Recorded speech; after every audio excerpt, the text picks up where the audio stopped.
Aquí tenemos una imagen que nos permite ver a las dos imágenes claramente. El haz de ultrasonido, mis queridos amigos, colegas, viene por acá. Ese es su eje. La distancia entre estos dos puntos tiene la misma dirección del eje del haz de ultrasonido. Ese es el requisito fundamental.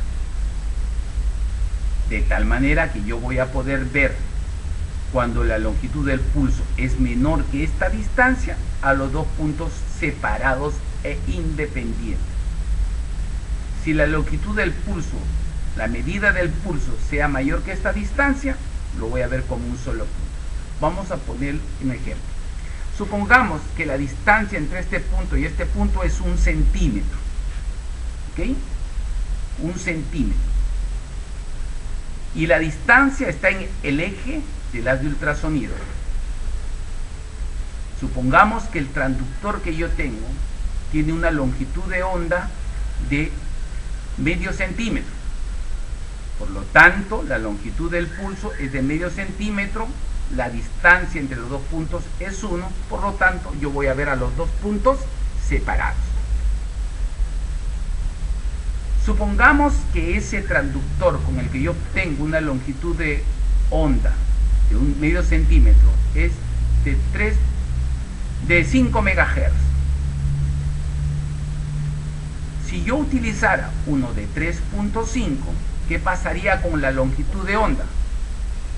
La longitud de onda, como tiene una relación inversa con la frecuencia, va a aumentar.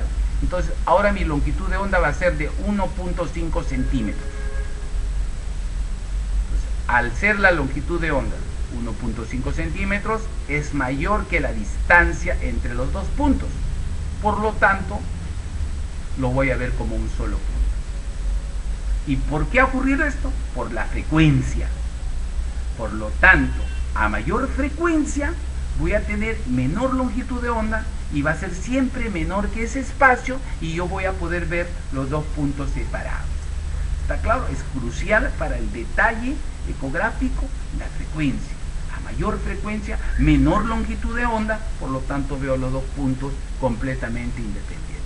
Aquí está la ejemplificación. Miren ustedes, aquí está el pulso de ultrasonido.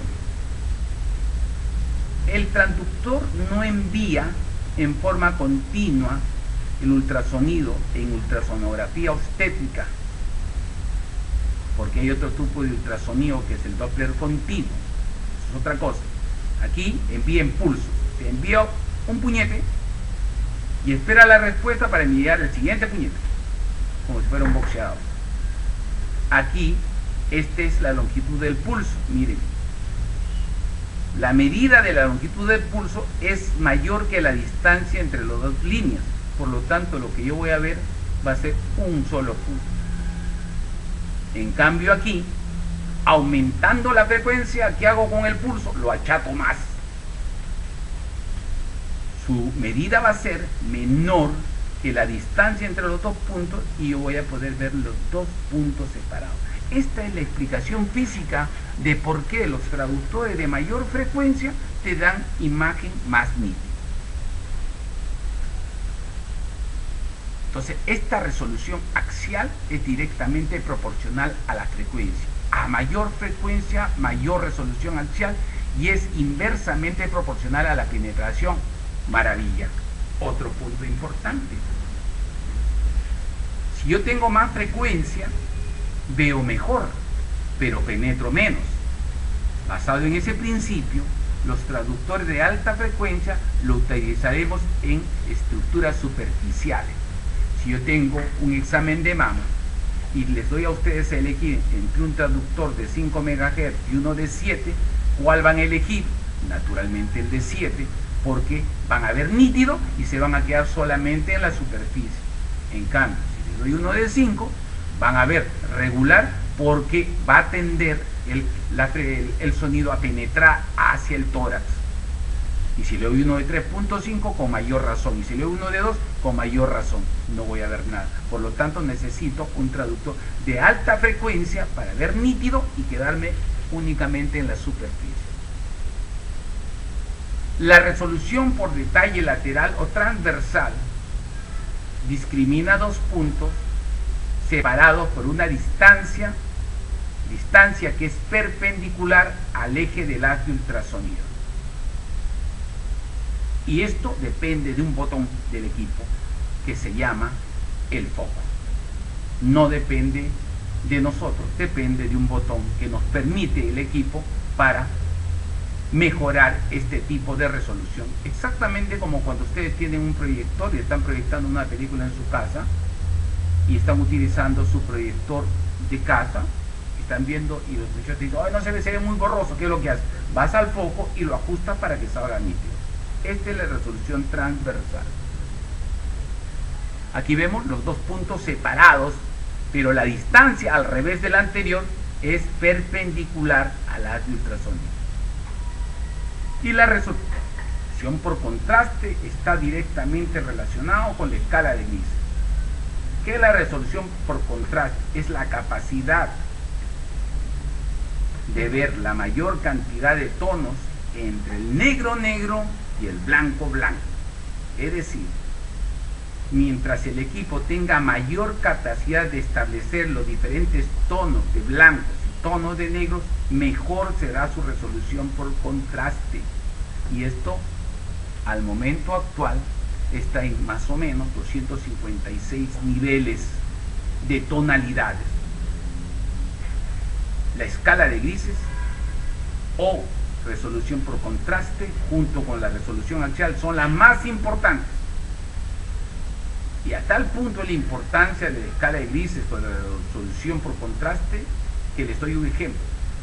Supongamos que yo tengo esta pantalla toda de negro, la que ustedes están viendo donde está el slide. Mentalmente borren todo el resto, las palabras, ese brillo de fondo que parece un cometa, y todo pónganlo de negro. Si yo en esta pantalla dibujo un círculo negro que prácticamente ocupe toda la pantalla, ustedes probablemente ni lo noten. Pero si en esta pantalla con un lapicero yo pongo un punto blanco en el centro de la pantalla, como el punto de la I, ustedes lo van a notar rápidamente. ¿Y por qué lo van a notar rápidamente? Porque hay contraste. Esa es la importancia de esta resolución, el contraste, y eso depende de la escala de grises. Efectos físicos del ultrasonido, efectos nocivos del ultrasonido. Son dos: térmicos y no térmicos. O sea, calor y cavitación. Efectos térmicos devienen fundamentalmente del fenómeno llamado absorción, es decir, la capacidad que tienen los tejidos de poder convertir la energía mecánica en calórica. Y cada tejido tiene su propia capacidad, unos más y unos menos. Y el tejido que más convierte es el hueso.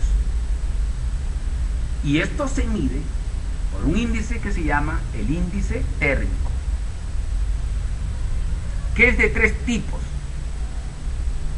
para tejido blando, para hueso y para cráneo. En quien tenemos que fijarnos, y esto es muy importante para ustedes, es en el feto. En el adulto es poco probable que produzcamos lesiones irreversibles con el ultrasonido, pero en el feto que está en desarrollo tenemos que tener mucho cuidado de este efecto. Si el hueso, miren ustedes, es el que más convierte en calor, imagínense ustedes que le estamos haciendo una ecografía transvaginal entre las 11 y 14 semanas a un producto, a un feto cuya estructura ósea todavía no está bien constituida, pero ya existe. Si nosotros estamos enviándole energía sónica que va a interactuar con el cráneo de ese fetito, ese cráneo va a absorber calor